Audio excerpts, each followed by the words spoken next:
Mission लाए थे, उनमें से एक जो था वो EU का, उसको इलेक्शन असेसमेंट मिशन उनका था, और उसका जो मकसद था आने का वो यहाँ pre, during the poll and post poll जो था जो हो रहा था उसकी बेसिस के ऊपर उन्होंने एक रिपोर्ट पब्लिश किया।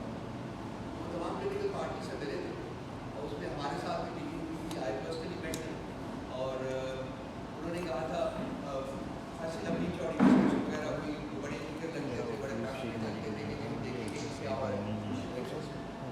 और आखिर में मैंने पूछा उनसे एक सवाल पूछा, मैंने कहा कि ये क्या करेंगे आप, जो कुछ आप जानेंगे इसके बारे में क्या करेंगे? मैंने कहा वो रिपोर्ट आप पब्लिश करके पब्लिक करेंगे। उन्होंने कहा कि हम हुकूमत पाकिस्तान को देंगे और हुकूमत पाकिस्तान उसको पब्लिश करेगी। मैंने कहा कि हुकूमत पाकिस्तान अगर ये रिपोर्ट हाइपोथेटिकली स्पीकिंग क्रिटिकल होती है तो हुकूमत पाकिस्तान को पब्लिश नहीं करेगा। इसके ऊपर उनका कोई जवाब नहीं था और मैंने उनको कहा था कि अपने आप से बीच में बात की है, लेकिन मैंने थोड़ा लगा नहीं, मैं उसे टेबल पर जाके रखा इसने। फास्ट फॉरवर्ड इस महीने की 9 या 10 तारीख को वो रिपोर्ट कंपाइल हो गई और EU ने वो रिपोर्ट जो थी वो हुकूमत पाकिस्तान को wide election commission of Pakistan hand over कर दी। मेरी इन्फॉर्मेशन ये है और बहुत से और लोगों की इन्फॉर्मेशन ये है कि वो रिपोर्ट इंतहाई क्रिटिकल है conduct of election in Pakistan के ऊपर, और उसमें pre poll raging, polling day raging and post poll जो सारी 9th ऑफ फरवरी उसकी मेजर उसकी कंपाइलेशन है। तो मैंने एक ट्वीट किया था कुछ दिन पहले जिसमें मैंने डिमांड किया था कि EU जो है वो रिपोर्ट को पब्लिश करे, और लेकिन उसका जो जवाब आया है सोशल मीडिया के ऊपर आया है, आप उसको देख सकते हैं। उन्होंने कहा कि हमने वो रिपोर्ट हैंड ओवर कर दी, उन्होंने कंफर्म किया है कि वो रिपोर्ट हैंड ओवर कर दी। तो मैं आप लोगों की वसातत से हम लोग PTI के प्लेटफॉर्म से हम डिमांड करते हैं यूनियन को कि वो इलेक्शंस के बेहतर नफाज के लिए फ्यूचर में वो रिपोर्ट जो है उसको पब्लिक किया जाए, क्योंकि पाकिस्तान के अवाम का हक है और ताकि उनको पता चल सके कि इलेक्शन किस तरीके से इसको कंडक्ट किया जाए। बहुत इंपॉर्टेंट है। इसके बाद कॉमनवेल्थ डेलीगेशन क्या आया था, उनकी रिपोर्ट भी मेरा ख्याल है कि पब्लिकेशन की कंपाइलेशन की आपसी स्टेज के ऊपर है, और अगर वो भी इसको पब्लिक नहीं करते तो उसकी डिमांड करें। तो ये छोटी सी बात मैंने आपके साथ शेयर कर दी। मैं तकलीफ दूँगा मदद कि इकॉनमी के ऊपर काफ़ी related matters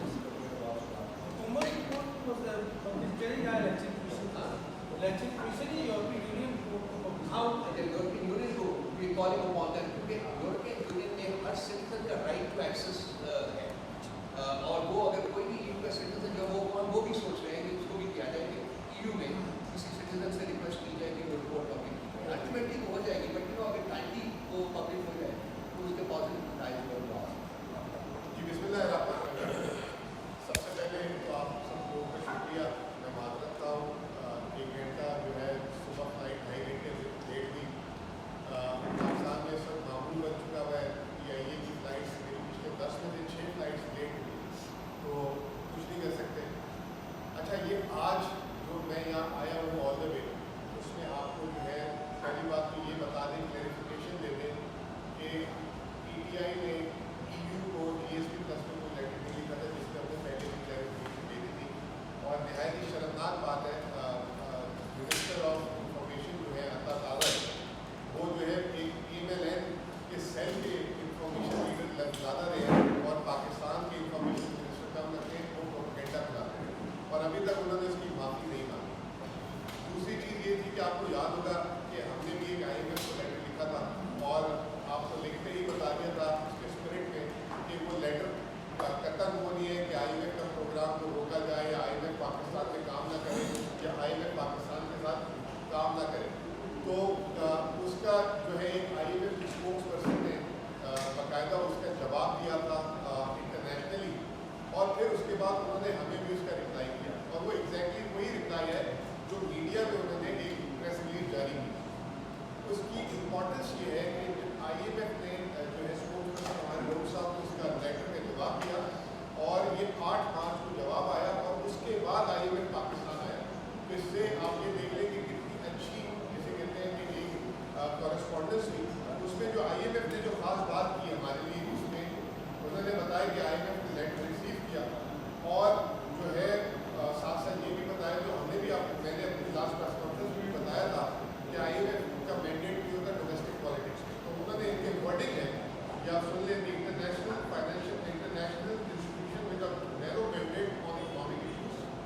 does not comment on domestic political developments. However, given the importance of the institutional environment for economic stability and growth, we do encourage free, fair and peaceful resolution of all electoral disputes. ये that is the key point, ये उन्होंने press release में बताई थी।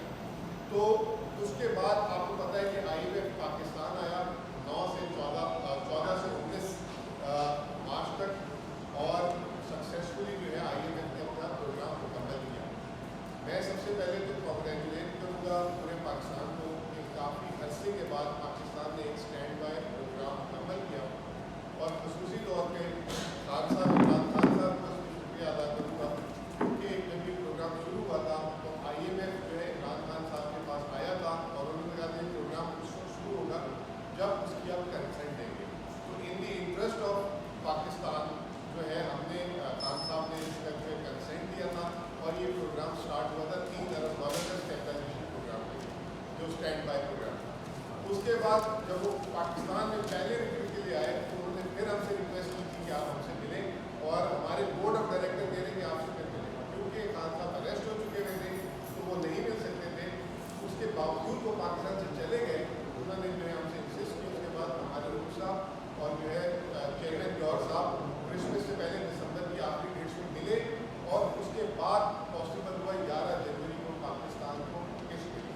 उसी के तसलसल में हमने उनको खत लिखा था जो हमारी उनसे कम्युनिकेशन होती रही। उस कम्युनिकेशन के जवाब में उन्होंने हमें भी एक रिप्लाई दिया और जिसमें हम काफ़ी इंकरेज हुए हैं कि एक तो ना सिर्फ उन्होंने हमें ये इन्फॉर्म किया कि उनका मैंडेट जो है इकोनॉमिक मैंडेट नहीं है लेकिन वो इंकरेज कर रहे हैं तमाम जो इलेक्शन रिलेटेड डिस्प्यूट है उसको रेजोल्यूशन की तरफ। साथ साथ उन्होंने हमें इन्फॉर्म किया कि हम पाकिस्तान आ रहे हैं फॉर द सेकेंड रिव्यू और हो सकता है कि अथॉरिटीज़ हमसे नए प्रोग्राम की भी रिक्वेस्ट करें। तो पूरे कौम को मुबारकबाद। इसमें केयर टेकर्स को भी क्रेडिट जाता है, इदारे जितने भी हैं स्टेट बैंक SIFC सब ने मिलकर ये प्रोग्राम कामयाब बनाया और ये हमारी शुरू से मंशा भी थी। अब जो प्रॉब्लम है वो ये है कि IMF अभी जब आया है सेकेंड रिव्यू में तो IMF क्या करके गया है और आगे होने क्या वाला है, पाकिस्तान किन हालात में खड़ा है, ये एक बहुत बड़ा सवाल है जो आज की प्रेस कॉन्फ्रेंस में हम कवर करना चाह रहे हैं। सबसे पहले तो IMF आया 14 से 19 तारीख को स्टाफ लेवल एग्रीमेंट हो गया, लेकिन वो स्टाफ लेवल एग्रीमेंट होने के बाद अभी तक उन्होंने बोर्ड की मीटिंग का ऐलान नहीं किया और वो क्यों नहीं किया उसकी शायद प्राइमरीली वजह आज के अखबार में भी इसका जिक्र है, कल के अखबार में भी इसका जिक्र है कि IMF जो है 30 मार्च तक के जो पाकिस्तान के माशी शारी डाटा है उसका वेट कर रहा है और उसके वेट करने के बाद वो ये जो स्टाफ लेवल एग्रीमेंट है वो अपने बोर्ड ऑफ डायरेक्टर्स के पास लेकर जाएगा। तो इसका मतलब ये कि अप्रैल का आखिरी हफ्ता हो जाएगा और हो सकता है कि जब वो डाटा देखें और पाकिस्तान के अगर कोई महसूलात टैक्स महसूलात वगैरह में कोई कमी पेशी हुई तो हो सकता है कि IMF पहले डिमांड करे कि आप नए टैक्सेस लगाएं। उसकी एक हमने झलक देख ली है ताजर दोस्त ऐप करके जो एक शुरू हुई है कि 1 तारीख से जो है रिटेल टैक्सेस वगैरह की बात हुई है। तो तैयार होने सबसे पहले कि हो सकता है कि बजाय नए प्रोग्राम के स्टार्ट से पहले ही जो है टैक्सेशन से रिलेटेड चीज़ें जो है और नई चीज़ें आ जाए जिससे एक महंगाई का तूफान आ जाएगा। IMF अपनी इस रिपोर्ट में जो स्टाफ लेवल एग्रीमेंट के करके गया वो एक बात बोल के गया, वो ये बोल के गया है कि growth is expected to remain modest, यानी कि पाकिस्तान में ग्रोथ अभी भी इस प्रोग्राम के बावजूद मॉडेस्ट रहेगी। और जो सबसे ज़्यादा जो मेरे आप और सबके लिए परेशान कुछ बात है वो ये है कि इन्फ्लेशन जो है महंगाई जो है वो टारगेट से अबव रहेगी। अफराते दर पाकिस्तान इस वक्त एक ऐसे महंगाई के भंवर में फंसा हुआ 2022 से जब से ये PDM की हुकूमत आई थी और फिर केयर टेकर भी उसको न संभाल सकी, ये 76 साल के रिकॉर्ड तोड़ चुकी हुई है और ये अभी भी वो कह रहे हैं कि महंगाई पाकिस्तान में टारगेट से ऊपर रहेगी। ये बहुत ही बुरी खबर है। अब उनका कहना यह है कि अभी भी हम कोशिश कर रहे हैं कि पाकिस्तान में जो है रिफॉर्म हो। हमेशा IMF की एक बात होती कि ऑन गोइंग रिफॉर्म होने चाहिए, फिस्कल पॉलिसी प्रूडेंट होनी चाहिए, महंगाई कम होनी चाहिए, पाकिस्तान के कर्जे नीचे होने चाहिए, ये सारी बातें हैं। और वो कह रहे हैं कि अब हमसे आपकी अथॉरिटीज़ ने एक नया प्रोग्राम मांगा है। मैं आपको थोड़ा सा इसका एक पस मंज़र देता हूँ कि शहबाज शरीफ साहब जिनको पता भी नहीं था, जिनके पास मैंडेट भी नहीं था, वो एकदम जब सरप्राइज उनको ला के बिठाया गया या लाए गए या जो भी हुआ, उन्होंने एक स्टैंडर्ड जिसे कहते हैं वो मैं ये कहूँगा कि वो वर्ड तो नहीं गैर पार्लिमानी है, तो मोंगी मार दी कि हम जो है IMF से जो है एक नया प्रोग्राम लेने जा रहे हैं 5 साल का, खुद ही ऐलान कर दिया और 5 साल का एक प्रोग्राम लेने जा रहे हैं और पाकिस्तान के लिए प्रोग्राम नागुज़ीर है। अब वो प्रोग्राम में जब इन्होंने ऐलान किया तो IMF ने सबसे पहले तो ये बोला कि हम उस प्रोग्राम के लिए पाकिस्तान नहीं आ रहे, पहले तो ये जो प्रोग्राम चल रहा है इसको आप मुकम्मल करें। दूसरा कोई तवील मुद्दती प्रोग्राम नहीं होता, वो अब 3 साल का प्रोग्राम अगर होगा भी तो उसको अब वज़ीर ख़ज़ाना ने क्लियर भी करना शुरू कर दिया कि 3 साल प्रोग्राम, उसकी भी बातचीत वो कह रहे हैं कि अभी नहीं करेंगे, अप्रैल में जब IMF की जो एनुअल सेशन होंगे वाशिंगटन में, तो वहाँ वज़ीर ख़ज़ाना है उसकी बातचीत शुरू करेंगे। तो ये जो सारी की सारी जो डिस्कशन होगी, हम ये समझते हैं कि ये बहुत इम्पॉर्टेंट है और इस पर जो है नज़र रखनी चाहिए कि क्या उन्होंने डिमांड की अभी तक जो सामने आई है, वो मैं आप लोगों के सामने रखना चाहता हूँ और आप फैसला करें कि आया ये हुकूमत आंखें बंद करके एक IMF के प्रोग्राम की तरफ चली जाए या जो है इस पर नजर सानी की जाए। नंबर 1, 60 रुपये पेट्रोलियम लेवी इस वक्त है। 2018 में मिफ्ता इस्माइल ने किया था 30 रुपये, 20 रुपये से 30 रुपये मिफ्ता इस्माइल करके गए, फिर 30 रुपये PTI की हुकूमत में 3.5 साल रहा, बल्कि आखिरी जब PTI की हुकूमत के साल था उसमें पेट्रोलियम लेवी को 10 रुपये कभी 5 रुपये रखा। जैसे ही इनकी हुकूमत आई उसको इन्होंने 30 से 50 रुपये किया, इसहाक खान ने 50 से 60 रुपये किया। अब नई डिमांड है 100 रुपये, 100 रुपये लीटर पेट्रोलियम लेवी को कर दिया जाए क्योंकि टैक्स महसूलात कम। पहली डिमांड ये। दूसरी डिमांड, बिजली और गैस की कीमतें वापस से बढ़ाई जाए। बिजली की कीमत का बोल रहे हैं कि जो है जुलाई से बढ़ाएं। गैस की कीमत अभी हम आपसे बात कर रहे हैं तो आज भी सुई नॉर्थ ने 175% गैस की कीमतें बढ़ाने के लिए जो है ओगरा उसकी सिफारिश की, आज उसकी वही कर रहा है। पिछले 6 महीने में 600% गैस की कीमतें बढ़ चुकी हैं। उसके बाद आज फिर 175% गैस की कीमतों की बात हुई है। रिटेल टैक्सेस हम सपोर्ट करते हैं कि लगने चाहिए पूरे पाकिस्तान में और इसको जो है डिस्करेज हमेशा से PMLN करती रही है, ये फौरी तौर पर लगना चाहिए।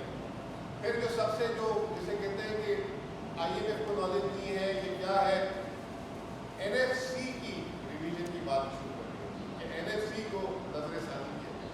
2010 में NFC पे बात हुई थी कि इसका शेयर बढ़ सकता है, कम नहीं हो सकता। अगर ये करने जाते हैं, इस वक्त मैं खुद पहली दफ़ा आप लोगों के सामने एक सूबाई हुकूमत को भी मैं रिप्रेजेंट कर रहा हूँ, जो मैं एक सूबाई हुकूमत के कॉन्टेक्स्ट से आपसे बताऊँ कि 90% से लेकर 93-94% तक हुकूमत जो ट्रांसफर करती है वो सूबाई हुकूमत के अखराजात से पूरे होते हैं। अगर इसमें ज़रा सी भी कोई प्रॉब्लम होगी तो मुल्क में एक बहुत बेचैनी की सूरत होगी। तो ये IMF की एक डिमांड ये भी है। फिर उससे बड़ी चीज़, एक तरफ तो IMF बार बार कह देता है कि बेनज़ीर इनकम सपोर्ट प्रोग्राम जो हमारा एहसास प्रोग्राम था, हमने जो है गरीबों को प्रोटेक्ट करने के लिए, क्योंकि हमारा प्रोग्राम बहुत सख्त होता है, उससे महंगाई होती है, तो वो रखा है 400 अरब रुपये का। अब नए प्रोग्राम में IMF कह रहा है कि ये 400 अरब वफाक खर्च करना बंद कर दें और सूबाई हुकूमतें ले लें। तो सूबाई हुकूमतें जो है वो आगे ये कह रही है कि ये आपने अपनी मर्जी से देना था, ये आप हमें क्यों दे रहे हैं? अगर हमने किसी को पैसे देने होंगे तो हम खुद दे देंगे, कितने दे दें ये कौन आप तय करने वाले होते हैं। तो अब IMF ये जो एक पहले जो बताता था कि गरीबों को प्रोटेक्ट करने के लिए वो गवर्नमेंट को पुश कर रहा है, अब वो कह रहा है कि बेनज़ीर इनकम सपोर्ट प्रोग्राम सूबे ले लें। फिर उसके बाद बड़े शौक से फीते काटते थे शहबाज शरीफ साहब, एहसान इकबाल साहब, हमने इतने डेवलपमेंट किए। पहली बात तो ये कि कभी कोई इनसे सवाल करे, ये प्लानिंग कमीशन से एहसान इकबाल साहब से, जितनी आपने स्कीम और प्रोजेक्ट्स किए हैं, अगर आज से शुरू करें तो कितने साल तक खत्म होंगे। इस वक्त जो मेरी इत्तला है, जो मैं जब था वज़ारत ख़ज़ाना में, तो पाकिस्तान के सन 2002-2003 में जो प्रोजेक्ट अनाउंस किए थे हुकूमतों ने वो भी मुकम्मल नहीं। तो हम हर बजट में आते हैं, ऐसे फजूल प्रोग्राम ऐलान करते हैं, आवाम दोस्त ये वो।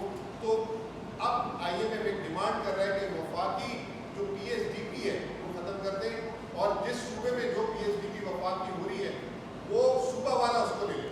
अब सूबे वाले ये कह रहे हैं कि हम कैसे ले सकते हैं वफाकी प्रोजेक्ट, आपने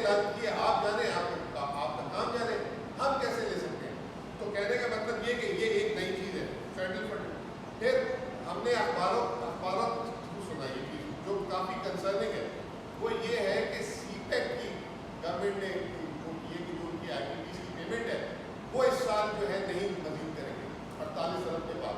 तो एक ये पाक चाइना जो रिलेशनशिप कारोबार का ये इसमें भी हमें देखना है कि कहीं IMF की कोई ऐसी कंडीशन तो नहीं नई प्रोग्राम में आ रही। ठीक है, इस वक्त पाकिस्तान एक बहुत बड़े क्राइसिस में है, पाकिस्तान IMF प्रोग्राम के बगैर नहीं चल सकता, लेकिन अगर हमें फौरी तौर पर प्रोग्राम लेना है और आंखें बंद करके अगर हमने इस तरह के चीज़ पे साइन कर दिया तो मैं आपको एक बात बता दूँ, हुकूमतें तो आती जाती रहती है, पिछले 5 साल में भी आपने देखा 3 हुकूमतें आई हैं, जो साइन कर जाता है वो फिर उसको करना पड़ता है आने वाली हुकूमतों को। तो ये एक और बहुत इंपॉर्टेंट पॉइंट है। ईरान पाकिस्तान गैस पाइपलाइन का भी चंद दिन पहले ऐलान हुआ था और एकदम फिर उसके बाद आया कि उसको भी शर्त किया जा रहा है, अब वो उस पर भी एक प्रेशर आ रहा है साथ साथ। फिर अभी हमारा गर्दिशी कर्जा है, हुकूमत ने एक प्लान बनाया था कि गर्दिशी कर्जा अदा कर दें, IMF ने उसको कहा कि नहीं आप इस तरह नहीं अदा करें, दूसरी तरफ रिपोर्ट में लिख दिया कि आप ये गर्दिशी कर्जा आपका है, आपकी मीशत खराब हो गई। तो मेरा कहने का मतलब ये इसमें इम्पोर्टेंट बहुत जो मैं कहना चाह रहा हूँ, ये जो नया IMF प्रोग्राम है ये एक बहुत क्रिटिकल प्रोग्राम है। मैंने पिछली प्रेस कॉन्फ्रेंस में भी बोला था ये आम प्रोग्राम्स की तरह नहीं होगा, ये प्रोग्राम पूरे पाकिस्तान को इन्वॉल्व जब तक नहीं किया जाएगा। एक जो क्या कहते हैं फाइनेंस मिनिस्टर अभी आए हैं वो जाके खुद डिसाइड करके अगर आ गए, इसमें सूबे इन्वॉल्व हैं, जैसे मैंने आपको 4 चीज़ें बताई। नंबर 1 ये BISP जो है बेनज़ीर इनकम सपोर्ट प्रोग्राम को सूबों को मुंतकिल कर दिया जाए। अगर ये साइन कर देते हैं और सूबे से एग्री नहीं करते तो मुल्क में एक बहुत बड़ा क्राइसिस आ जाता है। NFC पे अगर कोई कमिटमेंट कर देते हैं, NFC में मान लिया कि अभी जैसे तैसे इन्होंने जो है 1 नंबर 2 नंबरी करके जो है 2/3 अक्सरियत के लिए कोशिश की है, लेकिन अगर कोई NFC में ऊपर नीचे करने की बात हो जाती है तो इससे सूबे डिस्टर्ब हो जाते हैं। तो मैं रिक्वेस्ट करूँगा कि इस प्रोग्राम के स्टार्ट करने से पहले गवर्नमेंट जो है वैसे तो मैंडेटेड नहीं है, एक नेशनल लेवल कंसल्टेशन चाहिए होगी, जो डिसीजंस उस सूबों से रिलेटेड लेने जाएंगे। फिर महंगाई के तूफान जिसमें जैसे मैंने कहा 100 रुपये लीटर अगर पेट्रोलियम में भी दुनिया में कहीं मिसाल नहीं मिलती। इसके अलावा 18% सेल्स टैक्स लगाने की भी बात कर रहे हैं पेट्रोलियम, तो कहाँ लेके जाएंगे? सरमायाकारी इस वक्त मुकम्मल तौर पर बंद हो चुकी हुई है। बिजली की कीमतें यहाँ से फिर बढ़ाने की अगर बात कर रहे हैं तो उसका क्या होगा? गैस की कीमतों के बाद इन्होंने खाद की कीमतों में गैस की कीमतों से जिन इंडस्ट्री से सनत को फायदा हो रहा था, अब वो कह रहे हैं सारे वापस ले लो। एक तो इन्होंने कहा कि खाद वालों को जो गैस सस्ती मिल रही है वो वापस ले लें। दूसरी चीज़ जो बड़े बड़े कारखाने थे जिनको कैप्टिव पावर मिलेगी, कैप्टिव पावर वो होती है कि कारखाने अपनी खुद बिजली पैदा करें, उनसे कह रहे कि वो जो है आप वो गैस जो उनको दे रहे हैं वापस ले लें और जो है वापडा या के इलेक्ट्रिक उनको बिजली दें। एक तो ये बिजली आती कब है और उसके बाद ये हमारे कारखानों के लिए बहुत बड़ी मुसीबत हो जाएगी। तो ये जो हम बताना ये चाह रहे हैं कि जो नया IMF प्रोग्राम है हम उसके बिल्कुल हामी होंगे। इमरान खान साहब जब 2018 में आए थे तो इसी तरीके का जो है फरमाइशात थी, तो इमरान खान साहब ने बाहर से जाके 10 अरब डॉलर इकट्ठे किए थे खान साहब ने और IMF प्रोग्राम को नरम किया था। तो मैं इस प्लेटफॉर्म से दरख्वास्त करूँगा, एक इनके पास कैपेसिटी नहीं है, आपने कल ही देख लिया क्या तमाशे हुए। वज़ीर आज़म साहब ने एक इम्पोर्टेड कह लें वज़ीर ख़जाना ना लोग कितने इम्पोर्टेंट, मैं तो कहता हूँ एक प्रोफेशनल आदमी हाईली इंटेग्रिटी वाले आदमी है, उनको लेकर आए दिखाने के लिए। फिर एकदम पता लगा कि वो जो ECC जो पाकिस्तान की तारीख में हमेशा फाइनेंस मिनिस्टर करता है उसका नाम निकाल दिया उसकी चेयरमैनशिप पर। वज़ीर आज़म साहब खुद आ गए, फिर एकदम बैकलैश आता है तो वज़ीर आज़म साहब वापस हट गए, अपना नाम ना सिर्फ नाम निकाला चेयरमैनशिप के कमेटी से निकल गए। और उसमें जो है एक और साबिक हमारे वज़ीर ख़जाना थे इसाक डार साहब, उनका नाम भी बैकडोर से वापस किसी तरीके से आए। अगर कॉलेज साहब एकदम तंग आ जाते इसाक डार साहब को वापस गए 5वीं दफ़ा, उनका नाम भी डाल दिया था। अब उनका भी फॉरेन मिनिस्टर का ECC में क्या काम है वही इन्होंने काम शुरू कर दिया जिस तरह पहले करते थे। फिर कहीं से प्रेशर आया, क्या हुआ, लोग तो कह रहे हैं कि कहीं से प्रेशर नहीं, मतलब एक ही जगह से ऑर्डर आया तो उसके बाद उन्होंने उसको अपने नाम निकाले, लेकिन क्या इज्जत रही? अब ये आपका फाइनेंस मिनिस्टर क्या बात करेगा, किस अथॉरिटी से करेगा? फिर प्राइवेटाइजेशन की जो है कमेटी का हेड फॉरेन मिनिस्टर बना दें, मतलब आप किचन कैबिनेट फैमिली से बाहर निकल ही नहीं रहे। इस वक्त वो कितने बड़े क्राइसिस में चल रहा है और आप जो है इन्हीं कामों में लगे हुए।